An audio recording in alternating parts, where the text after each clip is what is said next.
Railway police কাজ, criminal police. সম্প্রতি মাস মহারাজা রবি তেজা খুব একটা ভালো ফর্মে নেই এবং তার নতুন সিনেমা মাস যাতারা এখন পেইড প্রিমিয়ামের মাধ্যমে বড় পর্দায় মুক্তি পেয়েছে।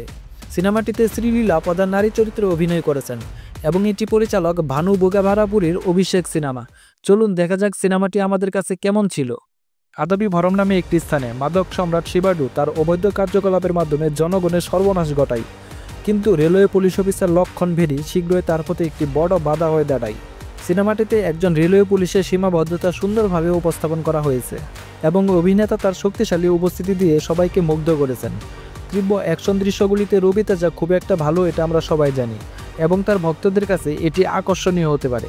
বিরতি পর্যন্ত সময়টি সুন্দরভাবে সম্পাদিত হয়েছে এবং কাহিনীটি আস্তে আস্তে গতি পেতে শুরু করে। ক্র্যাকের মতো মাস যাতায়াতেও একটি স্বতন্ত্র স্টাইলের অ্যাকশন দৃশ্য দেখানো হয়েছে এবং দ্বিতীয় অধ্যায়েও এমন দৃশ্য রয়েছে। এরপর বনাঞ্চলে সেট করা দুইটি দৃশ্য সুন্দরভাবে ধারণ করা হয়েছে এবং কোরিওগ্রাফ করা হয়েছে।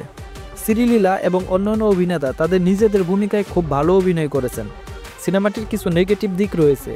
বাণিজ্যিক ধারার সিনেমাগুলিতে সাধারণত মৌলিক স্পটলাইন থাকে, তবে মাস যাত্রা সেটি নেই।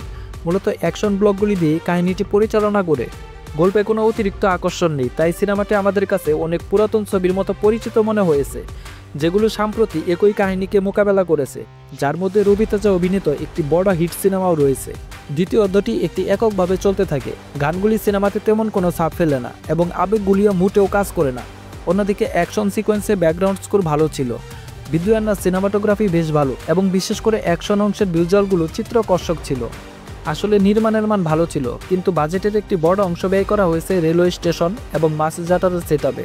সবশেষে মাস যাত্রা একটি স্বাভাবিক অ্যাকশন সিনেমা, যা মূলত রবি তেজার প্রাণবন্ত শু এবং কয়েকটি ভালো অ্যাকশন ব্লক দ্বারা পরিচালিত। সিনেমাটিতে নিম্নমানের উপস্থাপনা এবং গভীরতার অভাব রয়েছে, আর মাত্র কয়েকটি আশাবাচক মুহূর্ত আছে এবং সিনেমাটি সামগ্রিকভাবে তেমন কোনো সাফল্য পায়নি। এই সিনেমাটির জন্য আমাদের রেটিং হচ্ছে 2.5 আউট অফ 5। ভালো থাকবেন সবাই, দেখা হবে পরবর্তী কোনো ভিডিওতে।